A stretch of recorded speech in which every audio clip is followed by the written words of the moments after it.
السلام علیکم ورحمۃ اللہ وبرکاتہ۔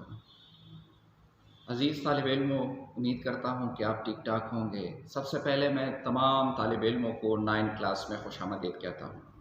اسٹوڈنٹ، جس طرح آپ کو پتہ ہے کہ کووڈ کی وجہ سے تمام تعلیمی سرگرمیاں معطل ہے اور ہم نے ISMS نے باقاعدہ آن لائن کلاسز کا آغاز کر دیا ہے، تو اسی سلسلے میں آج میں حاضر ہوا ہوں۔ اسٹوڈنٹ، جس طرح آپ کو معلوم ہے کہ آدھا کورس جو ہے وہ ہم نے 8 میں پڑھا تھا اور آدھا 9 میں پڑھیں گے۔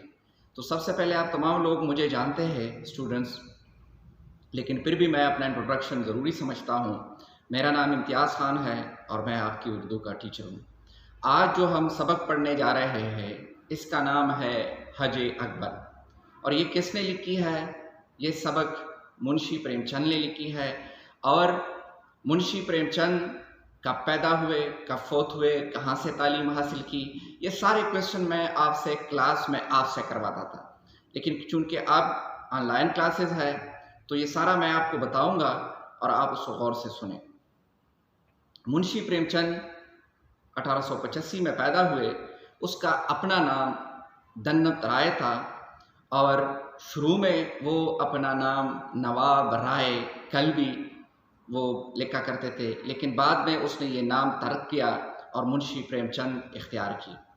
وہ ضلع بنارس کے ایک گاؤں میں پیدا ہوئے اور اس کے والد کا نام عجیب لال، جو پیشے کے لحاظ سے ایک ڈاکخانے میں معمولی کلرک تھا۔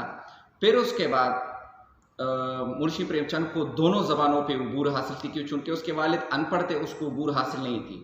فارسی اور اردو دونوں زبانوں پہ انہیں عبور حاصل کی، اور میٹرک تک تعلیم اس نے کہاں پہ حاصل کی؟ اپنے گاؤں میں حاصل کی، بنارس میں حاصل کی۔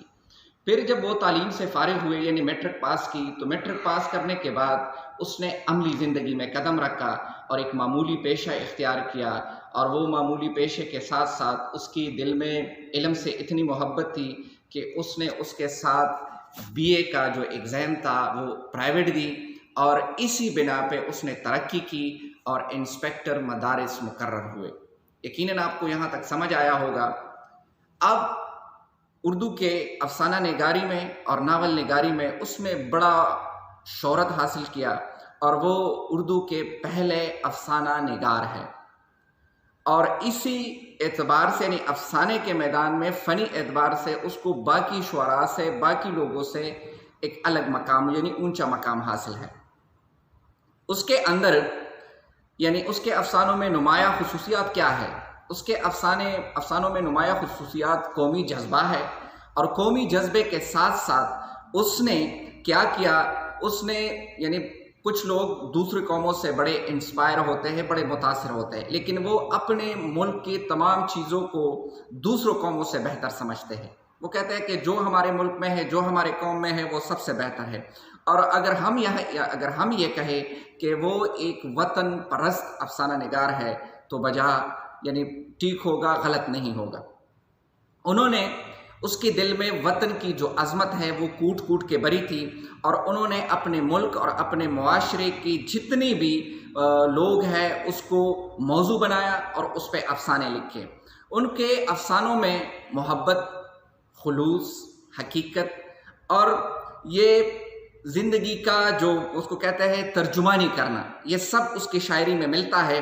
انہوں نے دیہاتی زندگی کو، کیونکہ وہ خود دیہات بنارس کے گاؤں سے تعلق رکھنے والے انسان تھے، اس نے پسماندگی زندگی گزاری تھی، تو اس نے دیہاتی زندگی کو بڑی خوبصورت انداز سے اور اس کے مختلف پہلو کو ایسے زبردست طریقے سے بیان کیا اور ایسا نقشہ کھینچا کہ جو بھی اس کے افسانے کو سنتے تھے تو وہ کیا کرتے تھے، اس کے دلوں پہ اس کا نقشہ کھینچ جاتا تھا۔